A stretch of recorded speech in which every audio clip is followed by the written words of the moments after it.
오늘의 정찰 토픽 마지막입니다. 남미 좌파 대통령, 미국 비자가 취소됐다. 이재명은 제가 이 기사를 보면서 이재명 생각이 났습니다. 이재명은 어떻게 될까? 일단 자, 트럼프가 이 3,500억 달러 선불 이렇게 이야기하는 것은 정말 무례하고 무도하고 지나친 것이죠. 그런데 이게 이재명에게는 이미 다 한 달 이상 전에 다 이야기를 했는데 그거에 대해서 꼭꼭 숨겨오다가 지금에서 막 이제 트럼프를 막 비난을 하고 있습니다.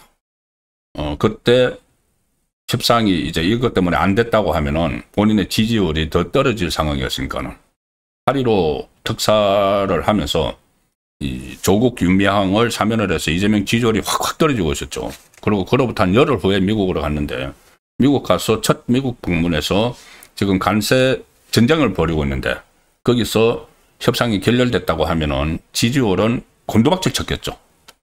그러니까 자기 지지율 지키려고 무슨 협상이 성공적이었고 트럼프하고 돈독한 신뢰관계를 쌓았고 그런 이야기 한 라인을 구축하고 왔다 이런 이야기 했는데 그 직후에 벌어진 조지아주에서 우리 근로자들 317명 일주일간 인권 누린 당한 그때부터 뭔가 이상했죠. 이거는 신뢰관계는커녕 불신만 더 쌓고 온 것 아니냐 는 생각이 들었고, 그 다음에 실제로 이 자동차 관세가 일본은 15%로 시작이 됐는데 우리는 여전히 25%. 그러니까는 상당히 뭔가 있다고 했는데 트럼프가 이야기를 딱 했습니다. 선불이라는 것은 3,500억 달러를 내지 않으면은 이 현금으로 내지 않으면은 관세를 25% 그대로 유지하거나 더 올릴 수 있다는 그런 겁박이죠. 근데 그런 겁박을 지금 한 달 이상 당해왔으면서도 그냥 꽁꽁 숨기고 마치 협상이 잘 되는 것처럼 하다가 이제 들통이 나니까, 그러니까 가서 미국에 얼마 전에 유엔 총회 가서 트럼프 만날 생각도 못하고 그랬죠. 트럼프가 145개국 정상들을 모아서 환영 만찬을 하는데 거기도 안 가고 그렇게 했습니다. 스스로 왕따를 자임을 했죠. 그러니까 그런 문제가 있었던 겁니다. 그런데 지금에 와서는 완전히 트럼프를 맹비난하는 그런 행동을 개시를 했습니다. 자, 물론 트럼프가 계속 말씀드리지만은 비판받을 대목이 많이 있죠. 그런데 과연 이런 식으로 해서 이게 국익에 도움이 되느냐? 아닙니다. 이게 반미 본능이 지금 막 나오는 것이고 자기들 지지층, 좌파의 지지층을 결집하기 위해서 이런 메시지를 내고 있는 겁니다. 친명 안에 친명 강경파죠. 더민주 전국혁신회의가 오늘 한국은 미국의 경제 식민지가 아니다 이런 논평을 내면서 트럼프 행정부가 3,500억 달러 그리고 5,500억 달러까지 요구했다는 월스트리트 저널 보도가 있는데, 여기에 대해서 사실이라면 이는 동맹의 탈을 쓴 도둑질이다. 동맹의 탈을 쓴 도둑질이다. 대한민국을 경제 식민지로 전락시키려는 파렴치한 만행이다. 명백한 경제적 약탈이자 주권 침해다. 그러면서 미국에 강력하게 경고한다. 대한민국은 결코 이러한 불평등 협박에 굴하지 않을 것이다. 한국 경제를 약탈하려는 망상부터 당장 버려라. 더 이상 동맹이 될 수 없을 수도 있다. 그리고 그 전에 또 민주당 중진은 김태년은 트럼프를 향해서 깡패라는 이야기까지 했죠. 깡패. 그리고 이 초선의원, 이 더민주 혁신회의도 4월 전에 귀신 씨나락 까먹는 소리를 하고 있다. 3,500억 달러 선불 이야기에 대해서. 그렇게 하고 있고, 조국도 여기 또 과세를 해서 오늘 이 불평등 조약이다. 수탈과 예속을 강요하는 것이다. 이렇게 트럼프를 맹비난하는데 과연 이게 협상하는데 도움이 되기는커녕 그 전에 그 문재인 때 일본하고 무역 갈등이 있었죠. 무역 갈등이 있었을 때 기억하시겠지만 그때 조국이 지금 말씀드린 조국이 민정수석하면서 뭐 죽창가 이야기를 했습니다. 일본에 대해서 죽창가 이야기를 하고 실제로 일본산 불매운동에 들어갔죠. 불매운동에 들어가서 문제가 더 굉장히 꼬여버렸었는데 지금 이 민주당에서 좌파 그러니까 반미 색채가 분명한 사람들이 이 미국 제품 불매운동에 들어가자. 미국 여행 안 가기 운동하자. 이 이야기까지 지금 나오고 있습니다. 이게 과연 도움이 되느냐. 자, 위성락 안보실장이죠. 위성락 안보실장도 지금 이런 상황에 대해서 강경 발언을 하는 데 대해서 아니 이거는 협상 지렛대로 활용할 수가 없다. 이거 협상 지렛대라는 이야기를 자기들끼리 막 하고 있습니다. 이게 어떻게 그 협상 지렛대가 되느냐. 과한 행동은 하지 말아야 된다. 오히려 이게 협상을 다 망친다. 이게 자기들 진영 안에서도 지금 나오는 이야기입니다.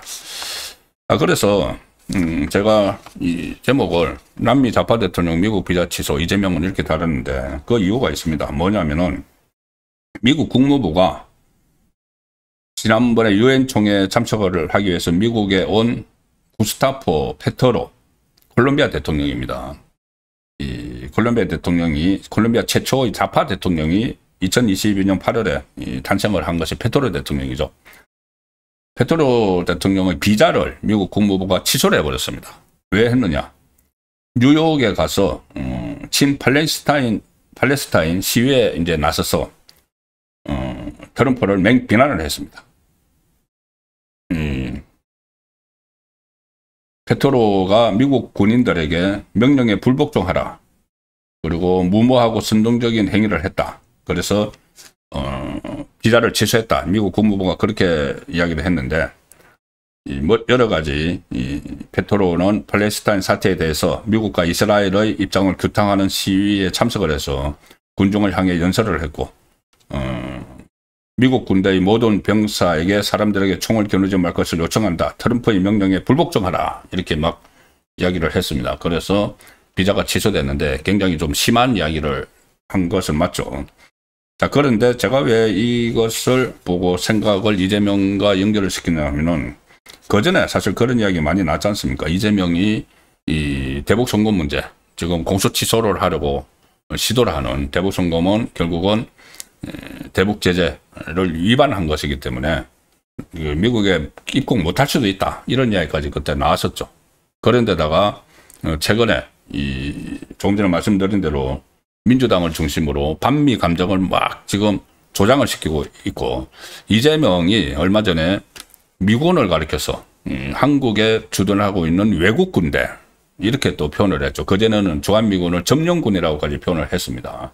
그런 것들이 전부 다 이 미국에 쌓이고 있고 그것이 결국 협상의 걸림돌이 될 수 있다는 차원에서 제가 이걸 말씀을 드리는 겁니다. 나중에 최악의 경우에 이재명에 대해서도 이재명이 미국에 가기 어려운 그런 상황이 올지도 모르는 거죠. 왜 그러냐면은 이재명의 그 친중국 정책뿐이 아니고 반미 이 성향이 그대로 지금 그 확인이 되고 있고 거기다가 국무총리 국정운영 넘버2라는 국무총리 김민석은 그 학생 운동할 때 이 미국 문화원을 점거하는 그 주역이었죠. 그래서 실형을 살았죠. 여기다가 여당 대표라는 정청래도 미국 대사관에 불지르려다가 그 실패를 하는 그래서 또 징역을 살았죠. 그런 상황들이 있기 때문에 그 외에도 이 반미파가 수두룩합니다. 지금 갑자기 이재명 정권 안에서 자주파하고 동맹파 갈등이 일어나고 있습니다. 이 자주파는 이종석을 비롯해서 이 북한의 우호적인 그쪽이죠. 그리고 동맹파는 외교관들인데 위성락이나 조현 외교부 장관. 왜 이 정세현 전 그 외교부 장관이 이재명 정권에서 동맹파를 몰아내야 된다는 식의 이야기를 했습니다. 자, 그러면은 결국 그렇게 돼서 이 반미 성향이 뚜렷한 정부가 되면은 협상이 제대로 되겠느냐? 이 협상이 안 되죠. 지금도 그 트럼프에 대해서 맹비난을 하는 이런 것들이 결국 걸림돌이 될 텐데 그러면 결국 그 피해는 우리 국민에게 옵니다. 기업에게 엄청난 피해를 주고, 지금 현대자동차 같은 경우는 벌써 한 달에 수천억 원 손해를 보고 있다. 관세 문제 때문에. 그런데 그것을 정부가 해결하기는커녕 반미 감정을 막 조장하기만 하면은 우리 국민에게 피해가 오기 때문에 말씀을 드렸습니다.